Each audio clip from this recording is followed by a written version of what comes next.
since we're talking about Miati, can we talk about the Pandora box? I like to call it Pandora box. Papers. The Pandora Papers, because it comes from Pandora box, so it's exactly the same. So Timo, can you explain to us and the viewers and listeners what are the Pandora Papers that came out not too long ago, and what do they mean, and why is Lebanon at the top of the list of the country that has the most offshore accounts in the world? She be sharif. We're number one with biggest tabbouleh and biggest Pandora hummus. Papers. Tabbouleh, biggest hummus, most offshore companies. It's great. Truly brilliant. Ridiculous. So this is an investigation, a global investigation that I think was done over 18 months, biggest of its kind, 600 journalists, I think more than 100 countries covered. The men and women at Daraj Media also were exactly. partook. Daraj Media in Lebanon are part of the ICIJ, the International Consortium of Investigative Journalists. Got that right. And so they worked on this and have put out several stories relating to Lebanon. And so basically what this is if you remember the Panama Papers, there was a big leak from a company in Panama that basically creates offshore companies for wealthy clients. This is in keeping with that. So it's much bigger than that. The leak is something like 12 million documents spanning the globe. And there's several companies that they got leaked documents from. One of them is called Trident Trust. And Trident Trust is the single biggest sort of number of files they have. Within Trident Trust, Lebanon is number one. So there were 346 offshore companies created for Lebanese bankers, politicians, their families, etc., followed by Britain at like 150, right? So like by far, Lebanon has the most offshore companies in that firm. And it's important to say that the fact that you made an offshore account doesn't mean you've done something illegal. In fact, no, it is legal to make an offshore account, right? But it means that there's a bit of suspicious activity, right? People kind of resort to using offshore accounts so that their money isn't tracked. Well, it's why don't you want your state authorities to know how much money you have or sort of where it is? Or yes, I mean, they're often used to evade authorities and evade taxes to a large extent, and to stash ill-gotten gains, money that you've made in a way that does not fly, that is not legal, to use a a non-colloquial term. And Lebanon with all this money that was stolen and we don't know where it is. It's pretty scary to see how maybe there's the possibility of knowing where that money has gone through these Panama Papers. It seems like Pandora yeah, Papers. it seems like a good place to start, right? I mean, when you have a tiny country like Lebanon, which really by almost all standards is, I think, one of the worst places to be in the world right now.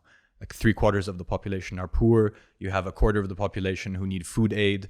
The social affairs minister says that more than 70% of the population needs some kind of aid, be it money, be it food, be it fuel. Really horrible situation.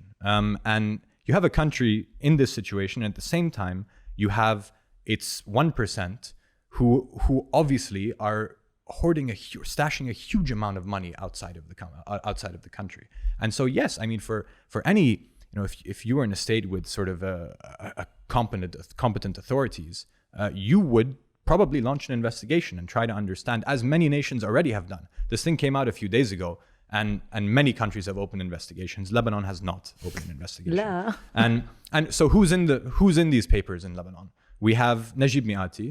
Like, no big surprise there. Najib Miati apparently has one.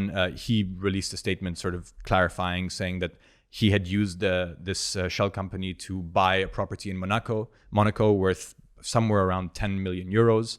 And there was also his son who had another shell company. It's unclear what is, in those companies as of now. Lebanon's former Prime Minister Hassan Diab also has a shell company. This is a surprise. It is quite surprising, right? Yeah, because when you see Najib Miati, Riyad Saleh, Marwan Khairuddin, for these few names, okay, and suddenly you see Hassan Diab. We never talk about him a lot, about his fortune or his wealth, or no.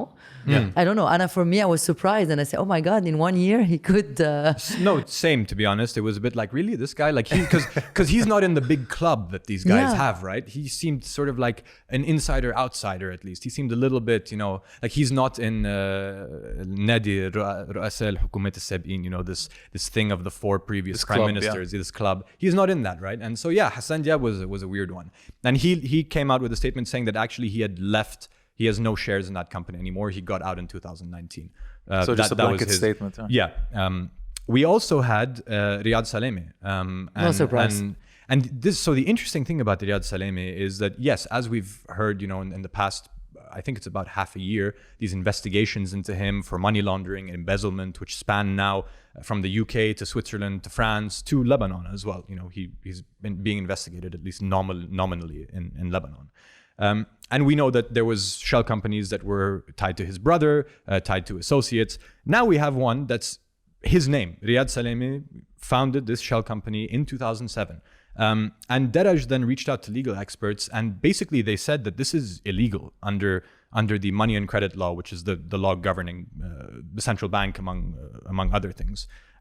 Because as a public official, especially as a central bank governor specifically, you're not allowed to have shares in private companies. You're supposed to have loyalty to the state. And in fact, Riyad Salemi has made a big deal about the fact that he was wealthy before. He had more than $20 million, and he then handed over those assets to people he trusts to manage. So he's, I think, getting a bit caught in his own story here because, okay, you said you did that before you, or when you became central bank governor in the 90s, but here you are establishing a shell company in 2007, 14 years after you became central bank governor. But what is that about? Well, how and why? I mean, what is, first of all, it seems that it's illegal. And secondly, why are you doing this? But is there like a competent legal authority that might not be in Lebanon that could kind of exert some sort of power and try to maybe indict or put this guy behind bars? I remember there was this issue with Switzerland where I think, I forget who it was, where he was actually getting into some trouble, and I think maybe was it swept under the rug? Is it at a stalemate? No, that's ongoing. I mean, investigations in other parts of the world Europe specifically, you can't sweep them under the rug as easily as you can here. It's not like when X judge charges someone to prove a political point and then بيردوا إياها بطريقة تانية وتخلص. No, it's not political, yeah. Yeah, you have an ongoing investigation in Switzerland into what they called aggravated embezzlement, I believe, and money laundering, right? And this centers on the fact that Riyad Salemi's brother was found to have a shell company or a company, or I believe a bank account that had hundreds of millions of dollars in it. And the question is, well, how did your brother acquire all this wealth? And it's still under investigation, and he has denied any wrongdoing. But what seems to have happened is that the central bank basically contracted a company that was owned by his brother. Like Riyad Salemi signed a contract with his brother, and his brother over more than a decade made hundreds of millions of dollars, right? That seems to be the nature of the Swiss investigation from what we've seen from the press reports. And he again denies any wrongdoing, but he doesn't deny that it happened, which I think is very interesting because he's basically saying, yes, my brother did accumulate hundreds of millions of dollars over all these years, but it's not wrong. I see. And that is a pretty difficult, it's the appearance of corruption at least. Whether within the laws of Lebanon or some other state it amounts to a crime is an open question. But it looks weird if I was central bank governor and my brother made $300 million off of a contract with the central bank. Come on, Yeah, I see what you mean. And I look around.